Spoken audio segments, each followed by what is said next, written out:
Bonjour les humains!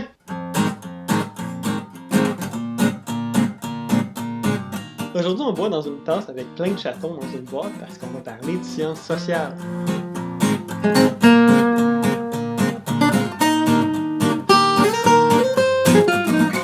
En fait, l'idée de cette vidéo-là m'est venue après une question de Marc-Antoine. Un jour, Marc-Antoine m'a demandé si j'allais faire des vidéos de sciences humaines un jour ou si j'allais continuer à faire des vidéos de débunkage, de théorie du complot et compagnie. Puis j'y ai expliqué que ce que je faisais, c'était déjà en quelque sorte de la science humaine.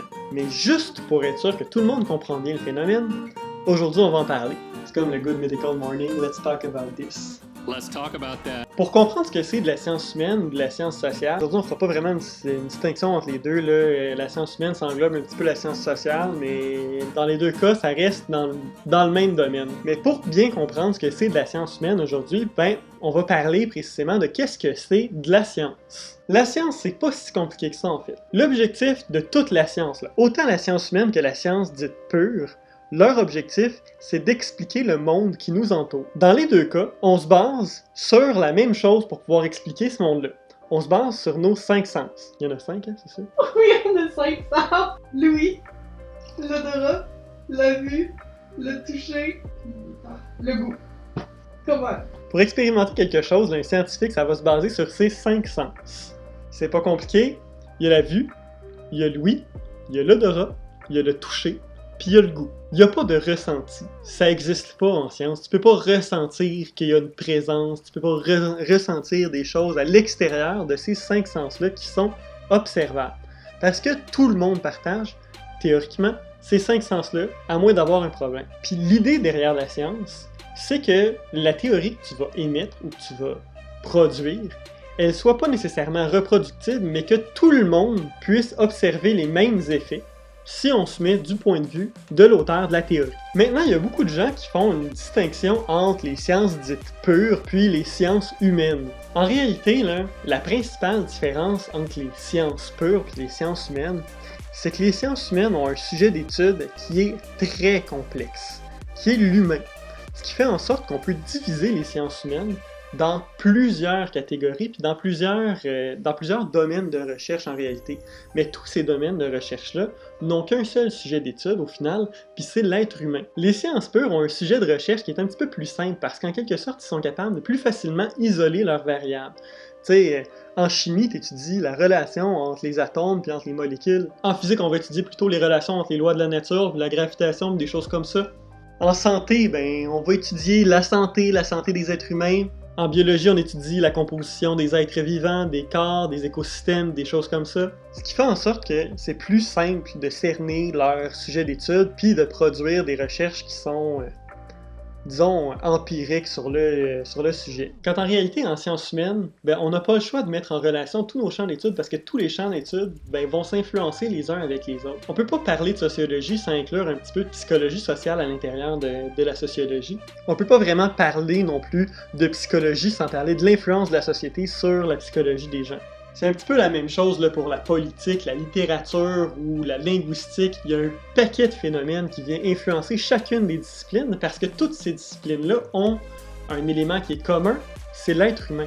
L'être humain, ça s'explique pas aussi facilement que par une formule mathématique comme on peut trouver en chimie ou en physique.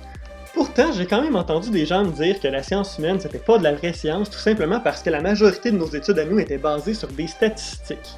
C'est une mauvaise conception en fait de la science, parce que les statistiques c'est utilisé dans toutes les sciences, autant en médecine qu'en chimie, qu'en sciences humaines, dans la majorité des domaines des sciences humaines. C'est vrai qu'en sciences humaines, on utilise beaucoup de statistiques pour réaliser nos études. Par contre, avant d'être capable d'avoir isolé un phénomène en chimie ou en physique, c'est les statistiques qui nous prouvent qu'il y a quelque chose à étudier dans un milieu. Puis juste un exemple comme ça, comment on a fait pour se rendre compte que la cigarette, ça donnait le cancer? Tout simplement parce qu'à la base, on a pris des échantillons de gens qui avaient le cancer. On leur a demandé s'ils fumaient ou s'ils fumaient pas. Puis on s'est rendu compte qu'il y avait beaucoup plus de gens qui développaient un cancer du poumon parmi les fumeurs que parmi les non-fumeurs. Ensuite, on est allé faire de la recherche sur le sujet pour essayer de prouver c'était quoi le lien entre le cancer du poumon puis la cigarette.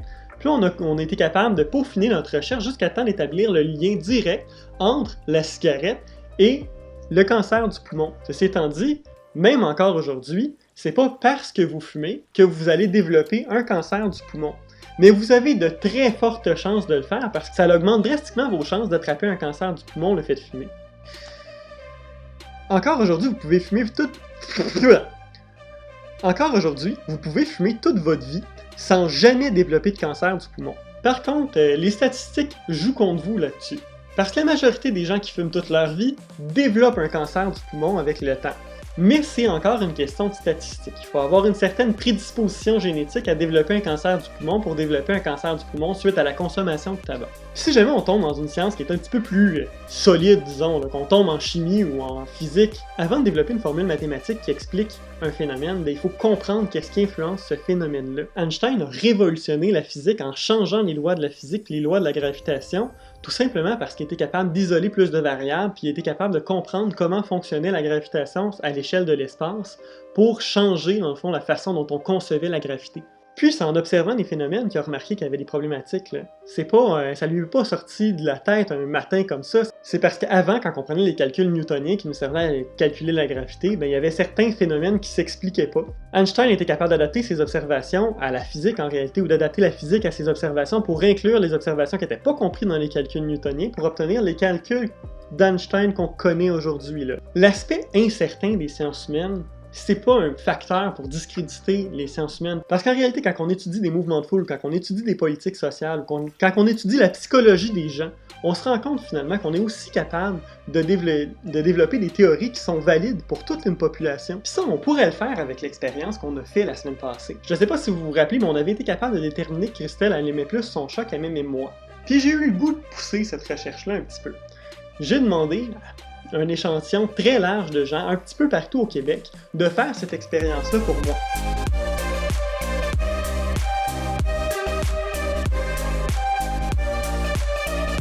Ceci étant dit, je me suis rendu compte en faisant ça que partout au Québec, il y avait des gens qui avaient exactement le même problème que moi. Leur blonde aime pas mal plus leur animal de compagnie qu'ils l'aiment eux. Ce qui fait en sorte que si, exemple, j'avais un échantillon de, je le sais pas moi, 800 personnes réparties de manière égale en fonction de la population à travers le Québec, mais je pourrais dire qu'en moyenne, les Québécois, ils sont à risque quand ils ont des animaux de compagnie. Leur blonde va finir par développer une relation affective plus importante avec leur animal de compagnie qu'avec leur conjoint. C'est de la même façon qu'on procède pour les études en médecine. Il y a d'autres personnes qui m'ont expliqué que la science humaine, c'était pas une vraie science, tout simplement parce qu'on n'a pas un caractère de prédictibilité de nos événements.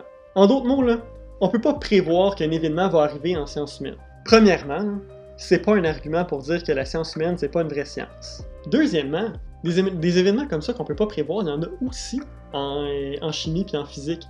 En physique, là, on n'est pas capable de prévoir quand est-ce que l'étoile Betelgeuse va exploser finalement. En fait, l'explosion de Betelgeuse, c'est entre dans 25 ans et dans 175 millions d'années. Le caractère de prédictibilité là-dessus est assez faible, on va se le dire, là, parce que l'espace est large. En sciences humaines, dû à la complexité du phénomène qu'on observe, on a un petit peu la même chose, mais ça veut pas dire qu'on n'est pas capable de prévoir certains événements. Il y a certaines théories en histoire qui nous parlent du caractère cyclique de la guerre civile aux États-Unis.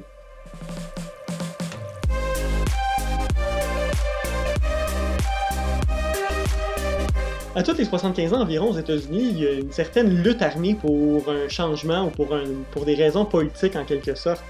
Le caractère de prédictibilité de cette théorie-là, elle est valide. Puis le lien causal qu'il y a à travers ça, c'est qu'une génération va lutter pour des droits, va prendre les armes pour ses droits puis pour sa politique. La génération suivante va se rappeler de la boucherie qu'a été la lutte précédente, puis va donner naissance à une génération qui, elle, n'aura pas en mémoire cette lutte armée-là, et qui, elle, va vouloir reprendre les armes pour lutter pour des droits ou pour des politiques nouvelles. Donc, en quelque sorte, il y a aussi un caractère de prédictibilité au niveau des sciences humaines. Ensuite, il y a des gens qui vont me dire que les gens qui vont en sciences humaines, c'est pas vraiment du monde qui travaille fort, c'est pas des gens qui étudient, c'est pas vraiment des gens qui font des études ou des choses importantes, parce que la plupart du temps, ils ne font que revendiquer des droits humains, puis manifester, puis s'inventer des problèmes. Au sujet de leur étude, c'est normal que les gens qui soient en sciences humaines soient plus près des problématiques des populations, puis des injustices qu'il y a dans la société. c'est ce qui étudie les injustices, c'est ce qui étudie les phénomènes de société. Fait que c'est sûr que s'ils trouvent qu'il y a quelque chose d'injuste, ben ils vont être prêts à aller militer pour ça. Puis ça veut pas dire que les gens qui sont en sciences pures n'ont pas de conscience sociale, ça veut pas dire qu'ils sont pas prêts à militer aussi pour les problématiques qu'il y a dans la société. Sauf que les gens en sciences humaines sont ceux qui sont penchés sur le phénomène, qui sont ceux qui l'étudient. Donc c'est normal que ce soit les premiers à réagir quand il y a une problématique. Puis finalement, si on revient sur le caractère aléatoire là, de la science humaine, c'est-à-dire que c'est pas vraiment prédictible, c'est que ce caractère-là de non-prédictibilité ne fait pas en sorte que c'est pas une science. Juste pour vous rappeler une chose, l'histoire c'est une science humaine. Ça étudie les populations anciennes, ça étudie notre histoire finalement, ça nous permet de ne pas reproduire les erreurs qu'on a produites par le passé, ça nous permet d'apprendre sur nos ancêtres. L'anthropologie, c'est une science humaine, qui est souvent liée à la biologie d'ailleurs, qui nous permet d'apprendre comment l'humain a évolué à travers les années, ça a été quoi les cultures à travers les siècles et les siècles, voire les millénaires qui ont composé tout ce qui est l'ensemble de l'humanité. Ensuite, on a la politique, qui elle étudie les décisions gouvernementales, les mouvements de société, les évolutions de la société, vers où la société est allée, par où elle est passée, pour pouvoir comprendre c'est quoi les décisions politiques qui vont être les meilleures dans notre avenir, puis pour pouvoir informer la population sur les décisions politiques qui les concernent actuellement. C'est sûr que pris individuellement, tous ces petits éléments-là de la science humaine peuvent sembler inutiles en réalité. Mais en quelque sorte, ça nous permet d'être des citoyens informés, puis dans l'ensemble, cette connaissance-là que ça nous apporte, ça nous permet d'être de meilleurs humains de génération en génération. Puis si vous pensez que c'est inutile en réalité, si on fait la même chose avec la science pure de l'autre côté, qu'on découpe découverte par découverte, puis qu'on analyse l'utilité de cette découverte-là, ben on en obtient la même utilité finalement qu'une découverte historique pourrait avoir ou qu'une découverte anthropologique pourrait avoir. S'il y en a qui me disent que ça servait à rien d'aller creuser pour comprendre que les Amérindiens finalement utilisaient des flèches en os plutôt que des flèches en pierre ou des flèches en métal, je veux dire, c'est sûr que pris individuellement cette découverte-là, c'est pas grand-chose, mais si on l'ajoute à l'ensemble des découvertes qui est faite sur les Indiens d'Amérique, mais ça crée une connaissance qui est intéressante, qui nous permet de préserver leur culture encore aujourd'hui pour pouvoir garder une certaine diversité. De l'autre côté, là, si on prend l'exploration de l'espace, c'est pas le velcro qui a permis de développer l'exploration spatiale. Puis sincèrement, là, questionnez-vous sur l'impact du velcro dans votre vie. Pourtant, ça aurait été impossible de développer une exploration spatiale aussi efficace si on n'avait pas eu le velcro à la base. Ça a été développé pour ça. Puis il y a plein de choses là, qui viennent comme ça de l'exploration spatiale. Votre téléphone aujourd'hui vient probablement de ça, mais c'est pas le téléphone qui a été inventé parce qu'une fusée Saturn V, là, ça a à peu près la même puissance de calcul qu'une Super Nintendo. C'est vraiment pas très puissant. Mais si on n'avait pas fait ça à la base, aujourd'hui, on n'aurait pas de téléphone intelligent. Prise individuellement, chaque découverte, qu'elle soit en sciences humaines ou en sciences pures, peut toujours sembler insignifiant. Il faut regarder l'évolution d'un peuple à travers l'ensemble de ses découvertes scientifiques. Puis la science humaine permet de faire avancer un peuple autant que la science pure le permet. En conclusion, pour savoir si moi je fais de la science humaine sur ma chaîne, je vais vous rapporter à ce que c'est de la science à la base. Sur ma chaîne, j'essaie d'expliquer le monde qui nous entoure à travers des exemples humains. Parce que vous, ce que vous croisez à tous les jours, ben, c'est des humains.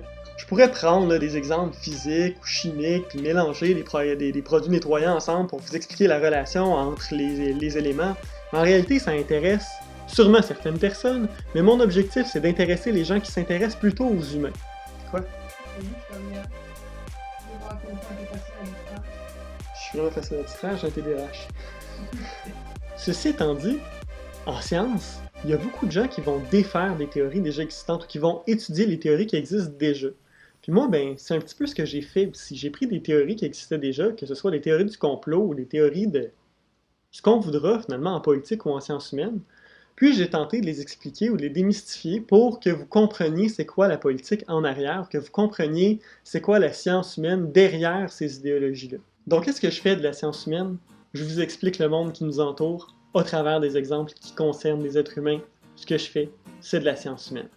Sur ce, je vous souhaite une bonne fin de journée. À la prochaine!